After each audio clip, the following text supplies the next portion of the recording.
Over the past couple weeks, I transformed Esquie's mask from a 3D model to a 3D printed prop. Let me walk you through it. Welcome, my name's John. I also go by Unchained Hobbies, and I'm a 3D modeler who designs pieces for 3D printing, ranging from home and office decor to cosplay props and accessories. For this channel, what I really wanted to do was expand a bit more of the content that I post online and pretty much share pieces and models that I find fascinating. For the past 3 years, I've been taking some time outside of being a jewelry designer to time to just rediscover some of the passion within making things. For today, what I wanted to share was my current obsession, the video game Esquie Expedition 33. Before starting this project, I was absolutely immersed in the just gameplay, the story, the music, and especially the characters. One character in particular that made a big impression on me was Esquie. So I wanted to try to find a way to create something to memorialize him. To start on the right foot, I pulled myself away from the game for just a little bit and gathered references of Esquie's face at different angles. This is just to help get a clear picture of where I'm starting with the sculpt. And once I got all of them together, I dropped them into a software called PureRef to keep them all in one place in an easy to move window, just so I could keep it on either one or both of my monitors. Next, I opened ZBrush and began blocking out the mask. This process involved some back and forth over the next 3 days. During this time, I defined the base shape, placed markers for key details, learned how to use array mesh, and experienced my fair share of crashes.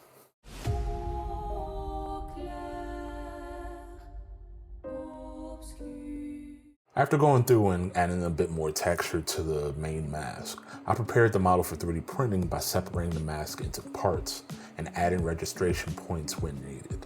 Since I'm not the most organized person, I decided to try to change that with this project and name all of my subtools as I went, just to make exporting them a bit easier and be able to find them later on.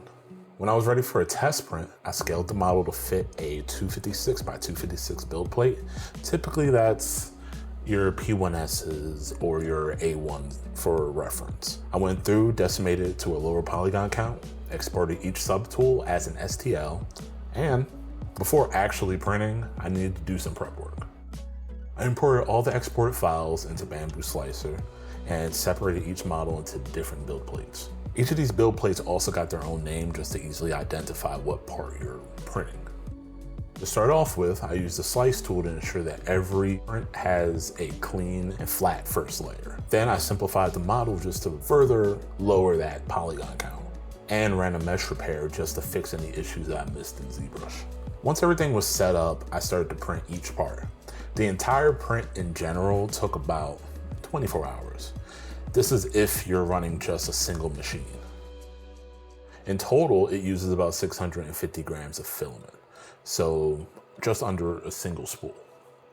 This estimate is based on my own project and with my own settings. However, with the project file, you are able to modify it to suit your needs. And for those interested, these models are available on my Cos 3D page along with my Things page. And for those who are a part of my fellow makers tier on Patreon, you'll get access to both this model and a bunch of models that are in my catalog.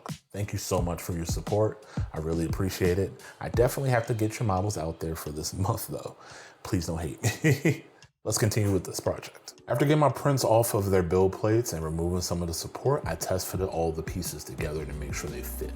Ideally, you would want to use 2-part epoxy or possibly heat welding the parts together for a secure fit. But for just a quick and dirty fit, I used some CA glue with some accelerator. At this point, I was happy with how everything was coming together. The scale was perfect and all the parts fit seamlessly. While the print came out great overall, some areas were thinner than anticipated. The crown parts showed stair stepping due to some slight angling when printing. Similar stepping could be found around the mask itself, but this one was more so because of a wavy surface. Though these issues don't significantly affect the appearance, they would require some additional sanding and filler work to smooth out. Fortunately, all these problems could be fixed within the original design. So I took some time to go back into ZBrush and just make sure some areas were flat and easier to print. I then went back, printed the crown pieces again just to make sure they were as clean looking as possible. To add some extra flair, I created a banner that hangs beneath the mask. Opened up Rhino and made a quick template for myself based on Ronaldo Allen's mock-up on ArtStation. After printing this reference, I headed to my local Joe Mars to grab some fabric. Now, quick aside, I admire vloggers and content creators who record themselves in public because it felt so awkward, even just grabbing these little snippets that you see here. Anyway, I selected fabric that resembled elements of Esquie's design and returned home to face my personal nemesis, the sewing machine.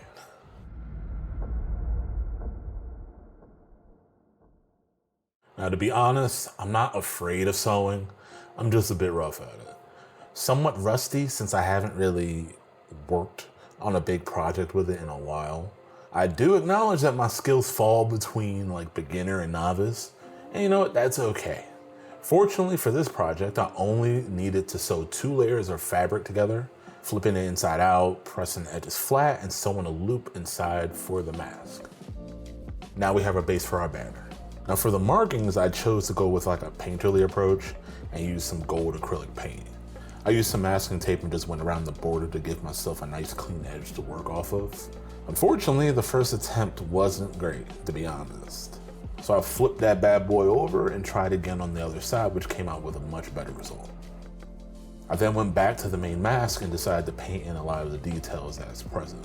As a final touch, I applied a bit of a brown and black wash over the entire mask and then waiting for a couple seconds before wiping away the excess paint. This makes sure that a lot of that extra muck and grime is within the mask itself and adds a bit more dimensionality to it. The final step was hanging it up. Along with fixing the surface problems, I also added some mounting holes within the back of the crown pieces. Now, after printing the trellis storage system by ForgeCore for a friend of mine, I loved the way they handled aligning the prints themselves. So I went ahead and incorporated the same type of alignment pegs into the Esquie mask, just making it easier to mark where you have to drill to hang up the piece. And after sliding in our banner, we now have... I'm extremely happy with the final result. As mentioned earlier, it's not comically oversized, but has a strong presence in my office still. And in my opinion, with some slight adjustments, this can make an excellent addition to an Esquie cosplay. Now, if you decide to create this piece yourself, I would love to hear about what approach you took with it. What I've shown is essentially a quick and dirty method to finishing a 3D printing part. You might want to take it further than this and actually sit down and sand it, prime it, just to ensure that you have an optimal surface for your choosing coloring method. Personally, I would have loved to airbrush in a good chunk of these details and give the crown itself a metallic color similar to Esquie's in-game appearance.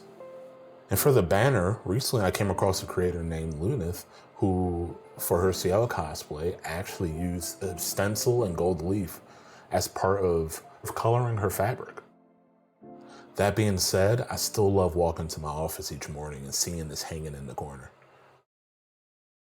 Thank you for following along with this project, and thank you for everyone who shows so much positivity to my post that I just previewed throughout this whole process. I hope you guys gained something from this video, and I hope you enjoyed the files. If anything is wrong with it, please reach out and let me know. Now, before I sign off, I think there's one more thing I should add to this piece to just make it perfect. Let's go.